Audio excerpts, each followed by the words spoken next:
What is up, everyone? It's Quinn here, and in today's video, I'm going to be going through my Week 6 top 12 defenses. Already went through my running backs, wide receivers, quarterbacks, and tight ends. Flex rankings will be out tomorrow, but this video is all about the defenses. And we are going to start off in Tier 1, and in my opinion, there's one clear-cut top option, and that is the Green Bay Packers going up against the Bengals. You have the perfect combination of a top-tier defense going up against a very questionable offense. The Bengals have the clear lowest implied point total this week, all the way down at 15. Defenses going up against the Bengals are scoring the most fantasy points per game. And I know they just went out, they traded for Joe Flacco. It seems like he is actually going to get the start this week here in Week 6. And while I do think it's an upgrade over Jake Browning, especially for these weapons, Jamar Chase, T. Higgins, it's not like Joe Flacco is going out and playing at a super high level before getting benched. Like, he's actively been a bad quarterback over the past couple of seasons. He's going to be like just thrust into this new offensive situation. The offensive line is still really rough here for the Bengals. And so maybe like I'm not quite as high on the Packers as I would have been if it was Jake Browning. I still think the Packers are an absolute smash play this week, and that is why they are in a tier of their own. Now moving into Tier 2, going to start it off with the Eagles going up against the Giants.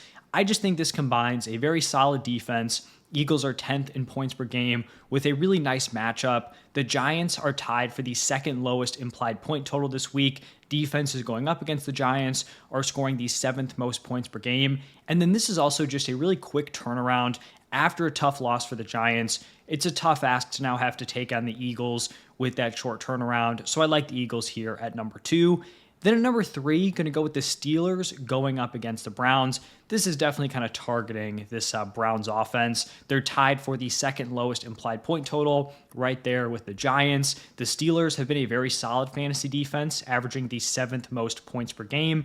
The defense is 5th in sacks. They are 6th in interceptions. They are 4th in forced fumbles. So they're opportunistic. Like I said, this Browns offense doesn't scare me. Dylan Gabriel actually looked pretty solid in his first game as the starter, but there's just not a ton of upside there. Young rookie quarterback. There's also, potential turnover issues. So Steelers, I really like them this week.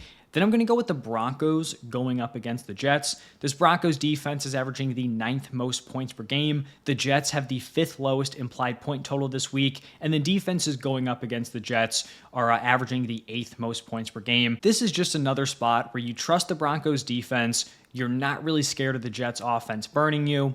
That turns into a very solid fantasy option. And then the last team in Tier 2 is going to be the Rams going up against the Ravens. This is obviously assuming that Lamar Jackson will not play this week. The Bengals have the 6th lowest implied point total. Week 5, they just look terrible on both sides of the ball. I believe they lost 44-10. Cooper Rush, 3 picks. They could not run the ball effectively. This Rams defense is solid. They come in here in my top 5. Then looking at Tier 3, I have the Colts going up against the Cardinals. The Colts defense right now is actually 2nd in fantasy points per game. They're 5th in sacks. They're 4th in interceptions. And then the Cardinals haven't been awful offensively, but you're also not really scared they're going to burn you. Defenses going up against the Cardinals are averaging the 9th most points per game. So Colts defense, they make splash plays. They've been a solid option. Cardinals, just very kind of mediocre on offense. I think the Colts are a solid play. And then the other Tier 3 team, this is actually not a defense that is good at all, but they just have a great matchup. It's going to be the Raiders going up against the Titans.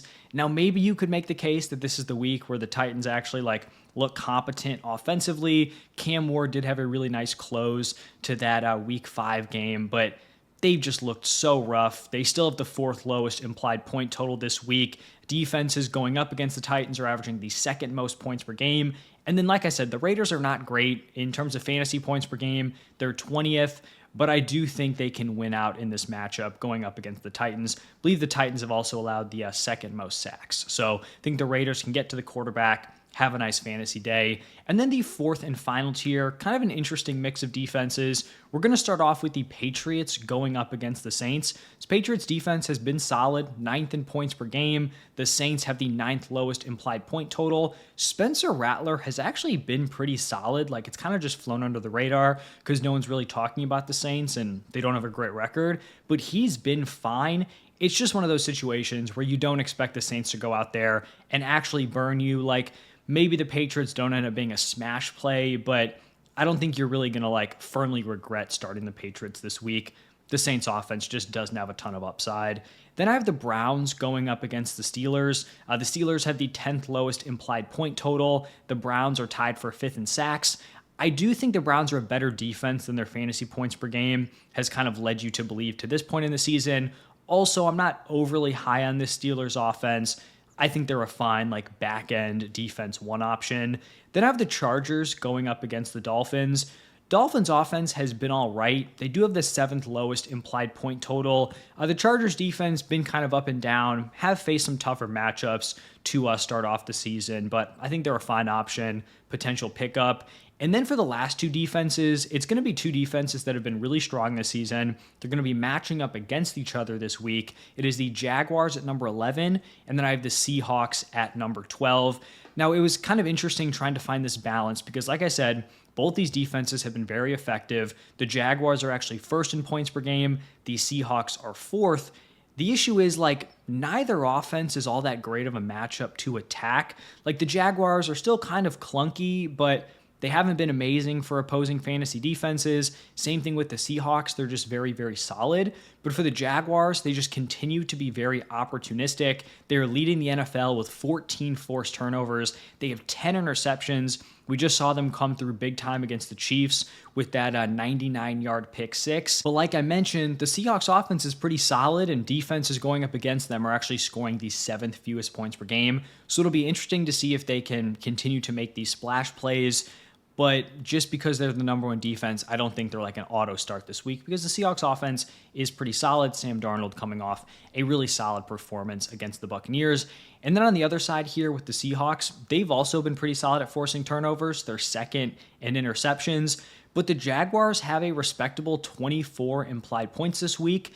Now, even though they might put up points, Trevor Lawrence is kind of due for at least a few goofs every game. He's going to have a few just like mind-boggling plays, some mistakes that he makes. So maybe that could turn into turnovers here for the Seahawks.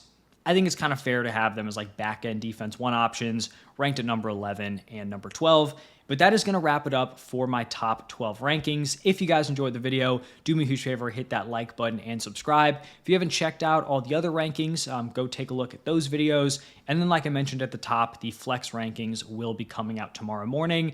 Thank you everyone for stopping by, and I will see you in the next one.